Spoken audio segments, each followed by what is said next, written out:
ഇന്നലെ എനിക്കൊരു കോള് വന്നു കേട്ടോ. ഡോക്ടറെ മസിൽ കയറി പിടിച്ചു, ഇന്നലെ രാത്രി ഉറങ്ങിയില്ല, സഹിക്കാൻ പറ്റാത്ത വേദനയായിരുന്നു എന്ന്. നമ്മളുടെ അടുത്ത് ഇൻഫെർട്ടിലിറ്റി ട്രീറ്റ്മെന്റിന് വന്ന് സക്സസ് ആയി കൺസീവ് ആയി കഴിഞ്ഞാലും അവരുടെ എല്ലാ വിശേഷങ്ങളും നമ്മളെ കൃത്യമായിട്ട് അറിയിക്കാറുണ്ട്. അപ്പോൾ ഈ പ്രഗ്നൻസിയിൽ വരുന്ന വലിയൊരു വില്ലനാണ് മസിൽ ക്രാംസ് എന്ന് പറയുന്നത്. സഹിക്കാൻ കഴിയാത്ത വേദനയാ. ഇത് ഒഴിവാക്കാനായിട്ട് 3 കാര്യങ്ങൾ ശ്രദ്ധിച്ചാൽ മതി. എന്നാ നോക്കിയാലോ.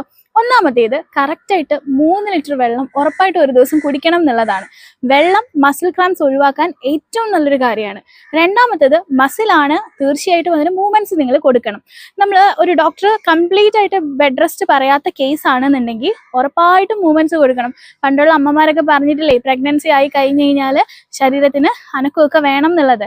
പ്രത്യേകിച്ച് കാലിലെ മസിൽ, അത് നിങ്ങളൊന്ന് ശ്രദ്ധിക്കുക. കുറച്ചു നേരം നടക്കാനെങ്കിലും സമയം കണ്ടെത്തുക. മൂന്നാമത്തേത്, ഞാൻ പറഞ്ഞു തന്നില്ലെങ്കിൽ പോലും നിങ്ങൾക്കറിയാം, കാൽസ്യത്തിന്റെ ഇമ്പോർട്ടൻസ്. കാൽസ്യവും മഗ്നീഷ്യവും വളരെ ഇമ്പോർട്ടൻ്റ് ആണ് പ്രഗ്നൻസിയിൽ. അതിന് നിങ്ങളെ ഹെൽപ്പ് ചെയ്യുന്ന ഭക്ഷണങ്ങൾ എന്ന് പറഞ്ഞു കഴിഞ്ഞാൽ പാല്, തൈര്, പനീര്, അതുപോലെ ഡ്രൈ ഫ്രൂട്ട്സ്, നട്ട്സ്, ഇലക്കറികൾ, നമ്മളുടെ പഴം, ഇതൊക്കെ ധാരാളമായിട്ട് കഴിക്കുക എന്നുള്ളതാണ്. അപ്പോൾ ഇത് 3 കാര്യങ്ങൾ ശ്രദ്ധിക്കുക. ഇനി ഇതിലൊന്നും നിന്നില്ല എന്നുണ്ടെങ്കിൽ നിങ്ങൾക്ക് സ്റ്റോക്കിങ്സ് യൂസ് ചെയ്യുക എന്നുള്ളതാണ്. കാലിന് നമ്മുടെ സൈസിന് നമ്മുടെ കറക്റ്റ് അളവിന് പറ്റിയിട്ടുള്ള സ്റ്റോക്കിങ്സ് യൂസ് ചെയ്യുകയാണെങ്കിലും നമുക്ക് ഈ ഒരു മസിൽ ക്രാംസിൽ നിന്ന് ഒഴിവാക്കാൻ പറ്റും. അപ്പോൾ വീഡിയോ ഇഷ്ടപ്പെട്ടിട്ടുണ്ടെങ്കിൽ തീർച്ചയായിട്ടും ഫോളോ ചെയ്യാൻ മറക്കണ്ട. Thank you so much.